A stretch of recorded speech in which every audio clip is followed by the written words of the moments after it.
तर नमस्कार मित्रांनो, स्वागत आहे तुमचं ट्रेडिंग ब्लॉग चॅनल्समध्ये. आजसुद्धा इंडियन मार्केटमध्ये आपण ट्रेड केलेला नाही आहे. थोडंसं पर्सनल काम असल्यामुळे आपण आजसुद्धा ट्रेड करू शकलेलो नाही आहे. पण मार्केटचं ॲनालिसिस करत होतो, तर आजसुद्धा आपला ट्रॅपचा सेटअप बनला होता. तर आपण त्याच्यावरती ट्रेड एक्झिक्यूट केलेला नाही आहे. जस्ट आपण स्टडीसाठी हा ट्रेड बघितला होता. तर तुम्हाला दाखवतो काय होता ट्रेड आज इंडेक्समध्ये सेन्सेक्सची एक्सपायरीसुद्धा होती. तर आपण कसं असतं बेटर जास्त एक इंडेक्स फॉलो करून त्यातच तुम्ही जर सेट होत असाल तर दुसऱ्या इंडेक्स मागे जाण्याची काही गरज नाही. म्हणजे हातचं सोडून पळत्याच्या मागे जाते असं होतं ते. तर पाहूयात आज काय होतं. निफ्टीमध्येच बघितलं आपण आता ट्रेड. तर निफ्टी सकाळी चांगलं एक बुलिश कॅन्डलमध्ये ओपनिंग दिली होती. तर याच कॅन्डलचा जेव्हा पहिला रिजेक्शन आला तो रिजेक्शन आपण मार्क केला होता आणि जो प्रिव्हियसला मार्केट जो रिजेक्शन खाल्ला होता तो या लेवलपासून खाल्ला होता आणि याच लेवलला मार्केट करून आपण या लेवलला वेट करत होतो की याच्यावरती जर मार्केट निघाला तर आपला व्यू कॉल साईड आणि याच्या खालचा आला तर आपला व्यू फुट साईडला जाईल.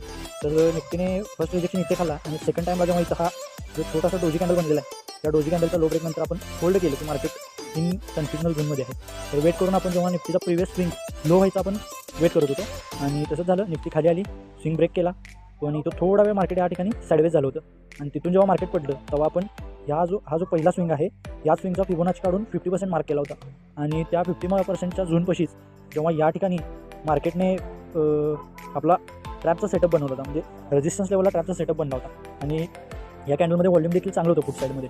तर आपण याच कॅन्डलचा ही कॅन्डल आहे या कॅन्डलचा लो ब्रेक झाल्यानंतर आपण या कॅन्डलमध्ये एंट्री केलेली आहे आणि आपल्याला स्ट्रॉंग कन्फर्मेशन हे झालं होतं की याचा जो प्रिव्हियस स्विंग होता तेव्हा तो इथूनच रिजेक्शन करून वरती गेला होता, पण याच लेवलपाशी बाहेर सेलर्स येऊन त्यांना पुन्हा खाली घेऊन आले होते आणि जेव्हा पुन्हा या लेवलला रिटेस्ट झाला तेव्हा या लेवलपाशी आपला ट्रॅपचा सेटअप बनला होता आणि फिबोनाचीचा 50% झोन पण या ठिकाणी स्ट्रॉंग पद्धतीने ब्रेक झाला आहे आणि या कॅन्डलमध्ये प्रिव्हियस कॅन्डलचा हाय ब्रेक होत नव्हता.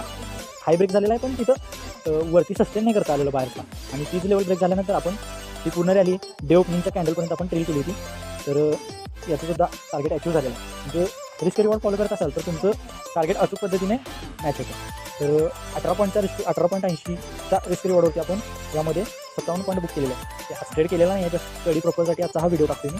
तर हाच इंडेक्समध्ये बघा 26,200च्या फूटमध्ये साधारणतः या कॅन्डलला तुम्ही चेक करू शकता 12:30च्या कॅन्डलला जी प्रिव्हियस खालून एक ट्रेंड लाईन आली होती.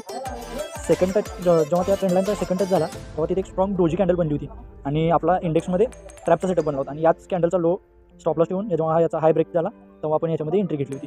तर यामध्ये सुद्धा आपण 5 ते 6 पॉईंटच्या रिस्क रिवॉर्डवरती 17 पॉईंटचं प्रॉफिट कॅप्चर केलेलं आहे आणि हे 17 पॉईंटचं प्रॉफिट तुम्हाला जर वाटत असेल इथं कसं कॅप्चर झालेलं आहे तर या कॅन्डलमध्ये जेव्हा मार्केट कंटिन्युअसली अप जात होतं त्याच कॅन्डलपाशी हा डोजी बनलेला आहे इथे आणि या डोजीचा जेव्हा लो ब्रेक झाला तिथं आपलं प्रॉफिट बुकिंग झालेलं आहे. तर अशाच ब्लॉग पाहण्यासाठी तुम्ही ट्रेडिंग ब्लॉग्सला फॉलो करू शकता.